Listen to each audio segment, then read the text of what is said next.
Good morning सांग मैंने चलतु डेरी नक पकोड़ीर तरकारी मु किपरि रेडी कली देखा।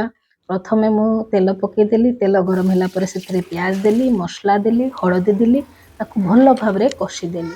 कषिदेला कटा जाइथिबा टमाटर लुण देकर कषिली, तापर सिझे आलू को सहित कषिली। अल्प समय पर मुझे पानी देदेली, तापर मीट मसला लुण आ टमाटर सॉस देली जहाँकि रेस्टोरेंट रो टेस्ट दिए। तापर फुटीगला मुझे पकोड़ी डाली देली। पकोड़ीटी देखंतु किछि समय परे से पानी सहित फुटीगला केते सुंदर देखा जाउछि। जेमती सुंदर देखा जाउछि सेपरी खाइबा पई भी बहुत टेस्ट। आपण माने भी थरे ट्राए करंतु। एई जो पकोड़ी तरकारी मु कली ताहाकू आपण डायरेक्ट एमती भी खाई परिबे, नास्ता रे मध्य खाई परिबे, लंच रे मध्य खाई परिबे। आज की रेसिपी मो पुत्रा टेस्ट कला, देखंतु ताकू बहुत टेस्ट लागला बोली से कहूछि।